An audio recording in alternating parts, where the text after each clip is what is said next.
Hello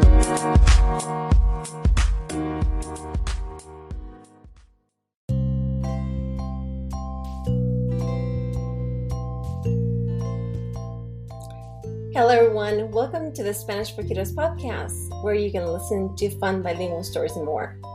My name is Barbara. I'm the owner and fan of Spanish for Kiddos and your host for this summer reading camp. I'll be sharing fun bilingual stories throughout the summer to encourage the kiddos to read whether you're at the pool, the beach, or camping. So let's have fun.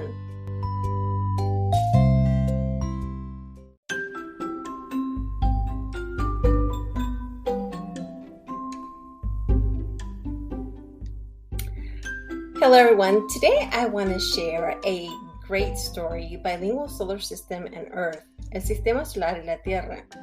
So if you're into perhaps Earth Day, recycling, or maybe an environmental lesson, you want to start talking about what is Earth, what is outer space, how can you tie all these different concepts together, because they can sort of integrate into one another very easily, but isolated, they can be a little bit difficult to understand. There's a lot of science terminology, a lot of keywords that are very essential in understanding what is space, what is the environment, what is Earth. So I hope that this story can help in just introducing what these concepts are, and then later I'll show and explain how you can actually use this to fun activities. So let's get started. The solar system has 8 planets, the sun and moons. The planets closest to the sun are Mercury and Venus.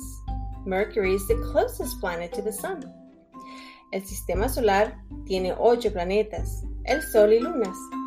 Los planetas más cercanos al Sol son Mercurio y Venus. Mercurio es el planeta más cercano al Sol. Next, you can find Earth and Mars. The planets Earth, Mars, Venus, and Mercury make up the inner planets. They have a rocky surface. Después puedes encontrar a la Tierra y Marte. Los planetas Tierra, Marte, Venus y Mercurio constituyen los planetas interiores. Ellos tienen una superficie de rocas. After Mars, you can find the outer planets.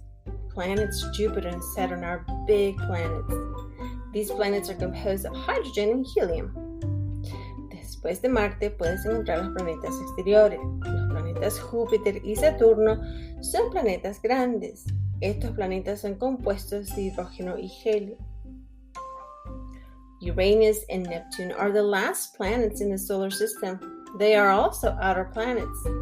Neptune is the farthest planet from the sun.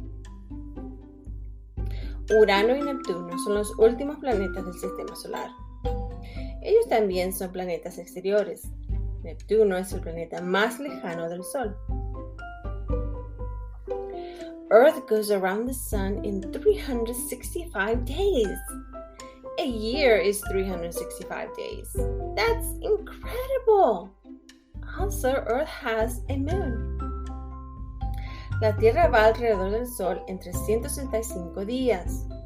Un año tiene 365 días. ¡Eso es increíble! También la Tierra tiene una luna. The end. El fin. And then at the end, there's a cute little story there that you can do. A cute activity that you can do in regards to how you can match some Spanish syllables. And you can do that very simply with some stars and some simple 2 syllables that you can put together as well. You can do that. And it just comes together very easily. You can go through perhaps just a simple 2 syllables and then move up through 3 syllables, depending on, of course, the level that you have with the kiddos.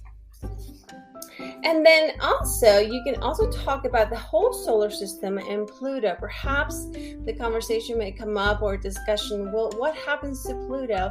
And I talk a little bit more in the blog about why is it called a dwarf planet. Is more of a scientific terminology there. And one of the things I want to explain here is that all the planets are in a particular order. The position are in a particular order with respect to the sun. And that is Mercury, Venus, Earth, Mars, Jupiter, Saturn, Uranus, and Neptune. Estos planetas son Mercurio, Venus, Tierra, Marte, Júpiter, Saturno, Urano, y Neptuno. And then Pluto used to be considered a planet of the solar system. Now it's called a dwarf planet. It's a dwarf planet because it's found in the Kuiper belt. Also, Pluto doesn't have a clear path as it orbits around the Sun. Plutón solía ser considerado un planeta del sistema solar. Ahora se llama un planeta enano. Es un planeta enano porque se encuentra en el Kuiper belt. También Plutón no tiene un paso claro cuando gira en órbita alrededor del Sol. And so that could be a quick explanation, and there's other characteristics, of course, of Pluto. Why it's not considered a planet. You can have a more challenging text if you wanted to, of course. But this is very simple for young learners that want to understand what that is. And why was it considered a planet? Why is it considered now a dwarf planet? And then you can just give that quick explanation. This also goes fantastic if you're going to be talking about the life cycle of a star, like our sun, or the galaxies, or for instance, moons, what those are, or if you're going to talk about the cycle of the moon, as well as maybe what are black holes and other wonderful stuff that you can talk about outer space that also comes in handy as well. So I hope you enjoyed this story about the solar system and Earth, and I hope that you join me for another fun bilingual story in English and Spanish. You can find more fun ideas and stories at our SpanishForKiddos.com blog, along with other fun strategies to learn Spanish. Thank you so much, everyone, for listening to the Spanish for Kiddos podcast, and have a wonderful day.